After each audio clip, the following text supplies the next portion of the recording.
Hello everybody, and this is the second pawn endgame lecture in my series on pawn endgames. In the first lecture, we covered some basics of king and pawn against king, and you should understand that very well by now. In this lecture, we'll be covering some more complicated examples, more pawns, different structures, and how they interact. The first example I'll be covering is pretty basic. It's connected passed pawns. Connected passed pawns are basically when white has two passed pawns and they're on adjacent files. So you might imagine having two of them is better than having one, and in fact you're always winning, unless black can immediately capture one of the pawns. This is because when you have these two passed pawns, you can set up this structure. Pawn in the back protecting a pawn in the front. And you can do this anywhere. Say here, or here, it doesn't matter where. The basic point of having the two pawns set up this way is that black can never capture them. Even if we say your king is all the way in the corner, once you start advancing, this pawn is protected, so it can't be taken, and should black decide to take the back pawn, then this one advances, the king cannot get in the square, and it will promote. So basically this means that the black king is permanently tied down to these two pawns, and you've got as long as you want for your king. The advantage of this is, if say black has his own passed pawn, not only is his king unable to help because it's tied down to your pawns, you've got all the time in the world to go take the pawn. Now, unlike with one pawn, there's no exception for the rook pawn. If you have two passed pawns on the G and H, you're still winning. There is one specific position that I'd like to bring up. If you have pawns on G6 and H7, or on B6 and A7, the win is slightly trickier, although it's still there.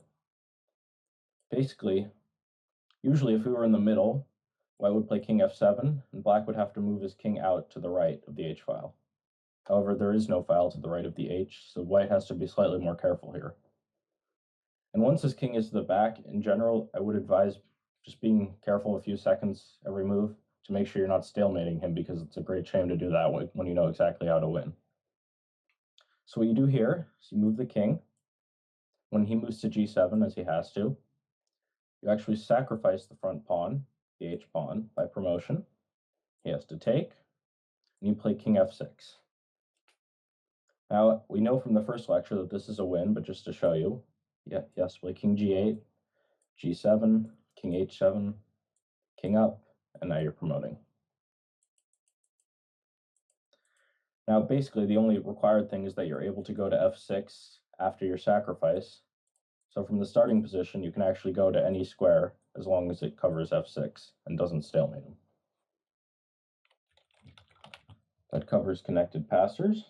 They're relatively basic because you can't capture them. Next example, it's a similar idea, but slightly more complicated. If you've got two pawns separated by one row, here they're separated by the G file, you can set up a similar fortress, same regardless of the king. If black, say, decides to attack the F pawn with king f5, white plays h5. And again, this pawn can't be taken because indirectly this one will promote if he does. And if black decides to go after the H pawn, here threatening king h6 and capture, then you simply play f5.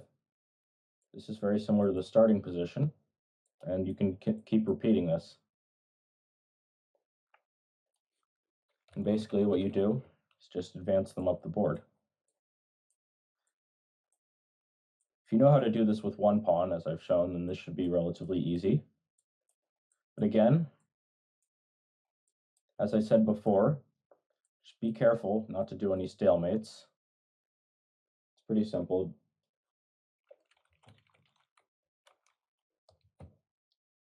Now a slightly more complicated example.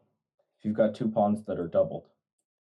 Now, in the endgame in particular, this is always a lot worse because unlike the prior two, the connected passed pawns and the ones that were separated by one file, you can't form any sort of fortress with these. Because Black king is simply threatening to just take them both. However, there is a winning technique. You'll remember from the first lecture, if you watched it, that with just one pawn, this is a draw because white can't reach the critical squares. If you don't know what those are, again, you should watch the first lecture. But with two pawns, white can do something he couldn't do before. And I'll show you what that is. So black's careful to go to f8, because now, after f7, king f8, normally white would have to stalemate. But here, thanks to the second pawn, white can just move this one, f4. And this gives him the extra move he needs to force black's king out of the way and let him promote. So, in general, this allows a win, but you do have to be careful. If this pawn is already all the way to the 5th rank, this doesn't work because as much as we'd like to burn the move by moving this pawn forward, this results in a stalemate as well. So in general, you're winning with doubled pawns as long as the back pawn is behind the 5th rank.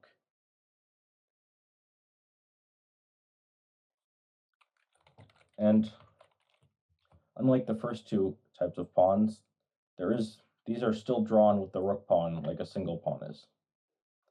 Black can use the same strategy as before, simply hide out in the corner, and no matter what white does, h7 will always be stalemate. The extra tempo is irrelevant because there's no place for black to move out to. So that's part of the reason doubled pawns are worse. Now, the next example I'll show you, and this is where the other side starts having a pawn himself. It's called the protected pass pawn. This is similar to when we had the two pass pawns. Here again, black has a similar problem to before. This is protected, and if he decides to go after this pawn, then white will promote. And in general, this is almost always, there are a few exceptions, which I'll go over in a moment. This is almost always a win for white. White simply marches up next to this pawn, and when black tries to protect it, white has two squares to use. You simply move to the other one, black's in zugzwang. When he moves, you take, and we've got the connected passers. Now, there are some occasions where black having the pawn causes some difficulties. For example, if the pawns are all the way back here at the 2nd and 3rd rank, black actually does have enough time that what he can do is go after the back pawn, because now his own pawn promotes also. And now you've got a draw of queen against queen. So in general, with the 2nd rank, if your king is too far away, then black can do this. There are some exceptions on the 3rd rank also, but they're very complicated and very rare, so I'm saving those for a previous lecture. For a future lecture. And basically, with this protected pass pawn, the major advantage of it is that this pawn reduces black to a very limited mobility. And even if black has, say, several doubled pawns here, black is unable to help them because then the f pawn will promote. And you can take all the time you need, capture all these pawns, and move over.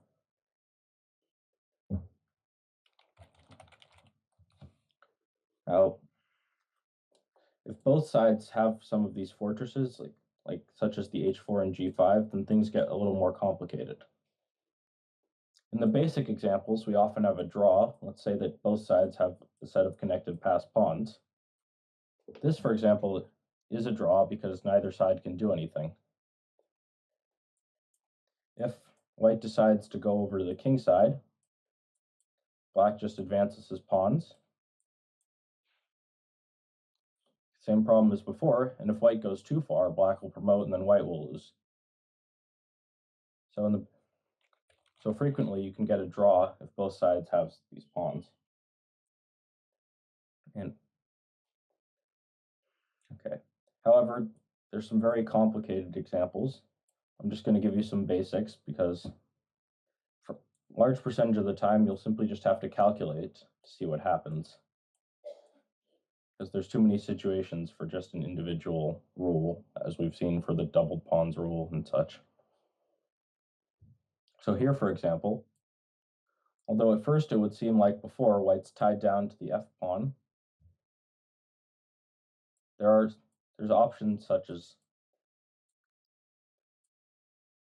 there's always options such as this. Here it's too slow because the pawn will promote. We always want to consider if the pawns are advanced far enough, you can calculate to see if this pawn promotes faster or with your help your pawns promote faster.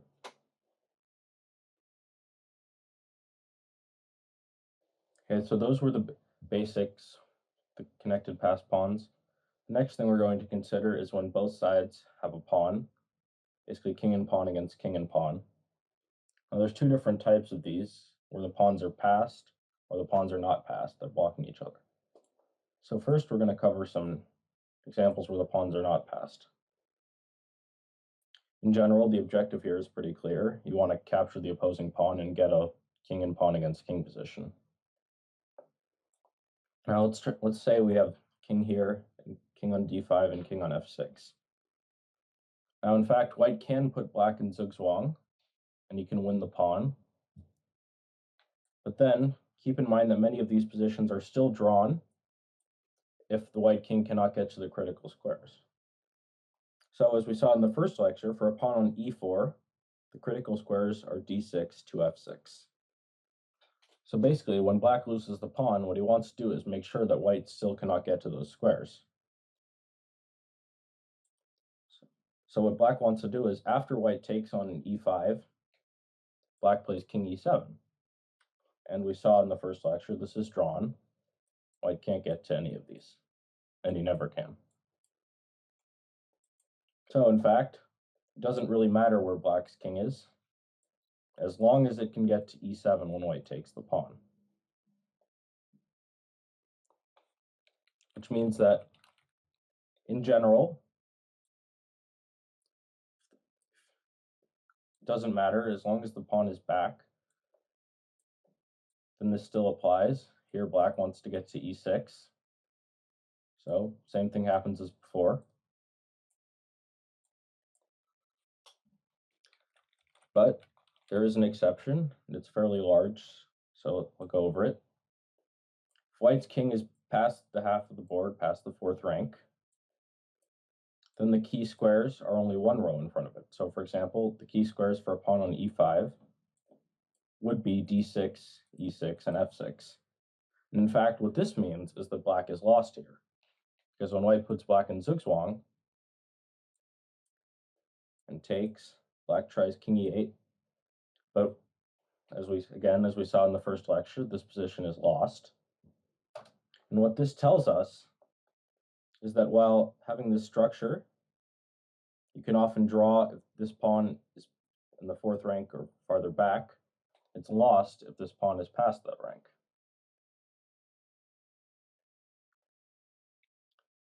Okay. And again, keep in mind the rook pawn exception. And if you have rook pawns, it doesn't matter if you can win the pawn, because this is still a draw as long as black gets to h8.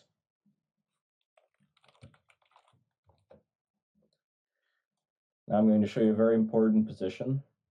You should commit it to memory, although it's where you have the two opposing kings attacking each other's pawns. In fact, this is what we call mutual zugzwang. This can happen almost anywhere on the board. You could have the pawns on c2 and c3. And we call it a mutual zugzwang because whoever's move it is actually loses. If white has to move, he has no choice but to move away from the pawn. And unfortunately, he wants to get to e2, but there's no way to achieve that. Goes to c4, black takes, and he can get to the key square's next move. Same thing applies to black. If black has to move, he wants to get to e7, but that's not possible for him either. White takes, and he gets to his key squares. So in general, you should memorize this position because starting from here, you can understand some far more complicated positions. Let's say, for example, that instead of here, the kings are on c5 and g5. This is slightly more complicated. Now, as white, if you were inexperienced with the previous position, some players would play king d5 to attack the pawn. But unfortunately, after king f4, white's in zugzwang, and he loses. Which is very unfortunate because white is actually better here, though black can draw if he's careful. What you want to do is play king d6. And now, if black does play king f4, you've got the same king d5, but now it's black's move. So you win. And in fact, because of this, black would be well advised to play king f6 here, at which point he can still draw despite losing the pawn. So this is another example of how understanding a basic concept allows one to understand some more complicated examples.